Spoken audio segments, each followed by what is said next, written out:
All right, what's up, guys? Welcome to a very special episode of the Value Within podcast, episode number 21. Today we are here to celebrate. Why are we celebrating, you may ask? Well, you see, most podcasts don't make it past 20 episodes. So when I started, my initial goal was just to make it to 21. Do anything, doesn't matter, just get to 21 episodes, and at that point in time, we'll take what we've learned, we'll reassess, we'll figure out how we want to move forward.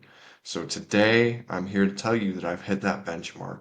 We're doing something a little bit different. If you watch the show leading until now, obviously you know that I typically interview other coaches, but today I figured it's time for me to step up and tell my own story. Instead of just having bits and pieces scattered in every episode, you guys will now have one place to really understand who I am, what I'm about, why I'm here doing what I'm doing today. I've got to be honest, I never expected to be a life coach. We're going to rewind to 5 years ago, 2020, COVID. I was working in oil and gas production operations management. I had a team of guys. I was running well sites across the state of North Dakota. I was battling with my mental health, and previously I had battled with addiction after addiction. For this, I had quit drinking and I had adjusted my lifestyle, and I knew that I still had work to do. I knew my mental health wasn't good. I knew that I wasn't satisfied with my life, but I was content living in the misery. I had a good job, I had a home, I had a wife, and I had on paper everything that you should have, but I wasn't happy. Honestly, the catalyst for me was when my father took his own life. And I remember saying that I want to live. I want a better life. But back then, I just didn't care. So it began. I started my journey with the book, The Subtle Art of Not Giving a Fuck. And that book is what really changed my life, honestly. It really opened the door to the possibility of change for me, of how somebody with such a negative mindset could see the world in such a different way. The subtle art is written from a dark, sarcastic, nihilist place, and that's exactly what I needed at the time. I was ready for the change, I was ready to rearrange, I just didn't know where to start, and it really gave me all the tools I needed to start. Months into reading it, I started going to therapy, and between therapy and the work that I was doing on my own and self-development books, I was able to make a lot of progress. Ultimately, I ended my marriage, and I did a lot to overhaul my life over the next few years. I continued to read, started going to the gym, started eating better, ended up taking entire control over my health. Fitness started for me with yoga. I decided to do yoga every day. I got on YouTube and I was doing yoga with Adriene, and she did those 30-day challenges where every day is a different video. I did 3 or 4 of those challenges in a row, so I'd been doing yoga basically every day for several months, and I noticed that after a few months of it, I was getting to the end of the videos and I was going, hey, I think I'm ready for a little bit more. Like, that wasn't quite enough. Just starting to get in shape, body starting to get stronger. So I actually started running, and I started with running a quarter of a mile just around a city block in North Dakota, not far at all. It took me a couple months to build up to running a mile, and at the time that I got that far, it was North Dakota fall time, it was starting to get cold, so I decided to get a gym membership and going to Planet Fitness just to run. And of course, since I'm starting to go to Planet Fitness on a regular basis, it just made sense. Maybe I should start lifting weights, and things slowly started to naturally progress. Over the next few years, I dove in headfirst into personal development. That looked like anything from business to investing to health and wellness to mental health to even a little bit of spirituality. Not much, though, full disclosure. And over those years, I learned different ways to continue to overhaul my life, from overhauling my finances to investing.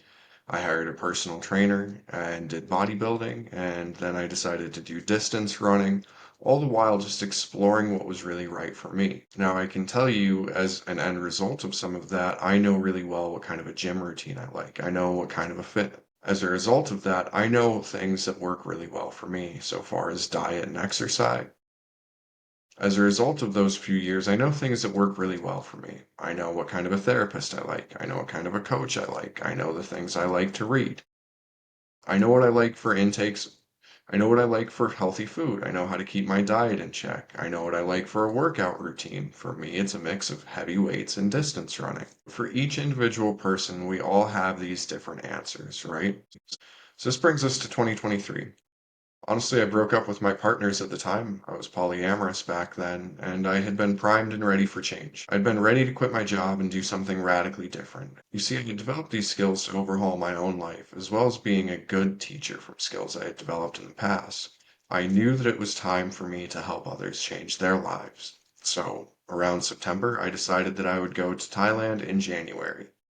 And then I sold everything that I owned, my house, and then I decided to sell everything that I owned, my house, my car, my motorcycle, all of it. Over that next few months, I downsized everything that I owned to a backpack. I was going through a phase of who am I without all of this? Giving up everything that you own really forces you to take a different look at what's important to you. I had all these items that had become a piece of my identity. The longboard that I rode, the pistols that I carried, the necklaces that I wore. Who am I without all of this? So I left the US and I started to travel and look for the answer to that question. Everything from backpacking to meditation retreats to more self-development classes and getting into life coaching classes. Coaching classes really helped me transition from the friend who supported people into the professional coach who actually has the skills to get people tangible results. Although holding space for your friends and coaching do share some similar points, it's a vastly different approach and it's an entirely different set of expectations and skills. So, what I had been doing lifelong helped me transition into this phase. Those classes really helped set me up for success for myself and for my clients. At the time I was living in Cambodia, I had met some other coaches and I began coaching my friends. And I worked on developing a worksheet online to draw people to my website. The months that I spent there honestly were not easy. It was not an ideal environment. I'm grateful for everything that I learned there, but I also have no desire to go back. It was after a short trip home to the US that I decided to return to Pi. The place had always resonated with me, and going there, I knew that I had a lot to offer to so many people. And Pi is an area that attracts people who are finding themselves. As a life coach, that's exactly the audience that I am able to help. People who are seeking answers within that just need a little guidance along the way. In my time there, I developed a workshop back then titled Value-Based Decision Making. It was the opportunity to start coaching a lot more people on a mass scale very quickly. And honestly, I started doing it to create content. I was so afraid to sit and just talk to a camera, I could never find the right words. Versus sitting there talking to a group explaining these things, it's much easier and much more engaging, much more enjoyable for me. That workshop gave me the opportunity to teach hundreds of people about decision making coming from an authentic place, value-based decision making, right?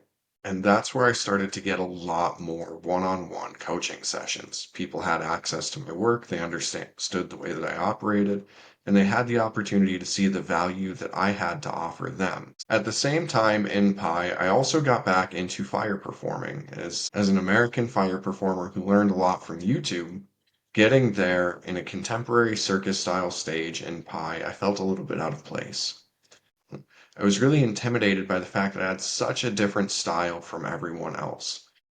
Over the course of several over the course of several weeks, I practiced my routine, which was designed to be over the course of several weeks, I designed my routine to be exactly that, something of vastly different style. I chose very different music, I sped to a different pace, and I did moves that few other people were doing to make myself stand out on that stage. It doesn't mean that I was doing anything better or worse, but I was really focusing on my value as a performer and showcasing the ways that I was different.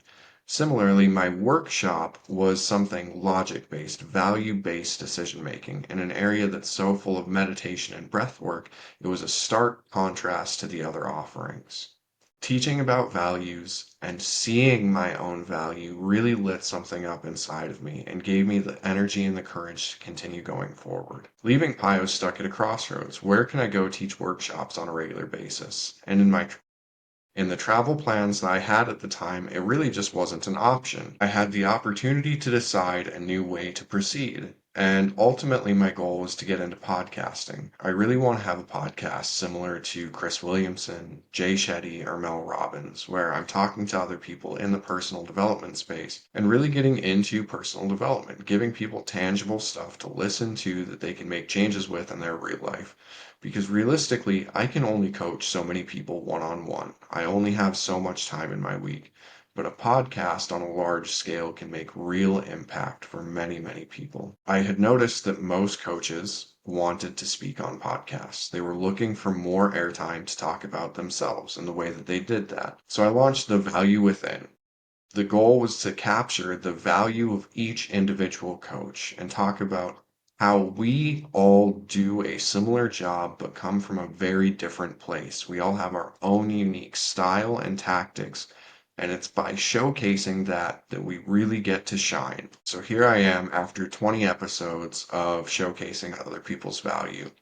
And now stepping into the light to showcase a little bit more of my own. Frankly, this was the most difficult episode that I have recorded so far. I had a lot of mental resistance and I really didn't want to sit down and do this today, but here I am, and I am so grateful for any of you that have taken the time to listen. These days, I continue to create solo content, and I'm back to teaching workshops. Now I have 4 workshops: self love, decision making, time management, and boundaries, all coming from the place of self. How can we step into who we are? How can we be true to who we are and do that in a way that's authentic, that still allows us to serve? Those of you that have been a part of my journey, I just want to say thank you.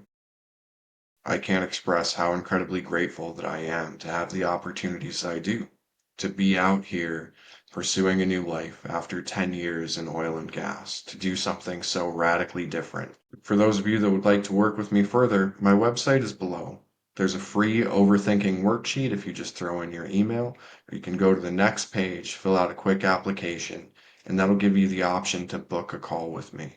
For those of you that are just here for the podcast, please like, comment, share, subscribe. It really helps the channel grow.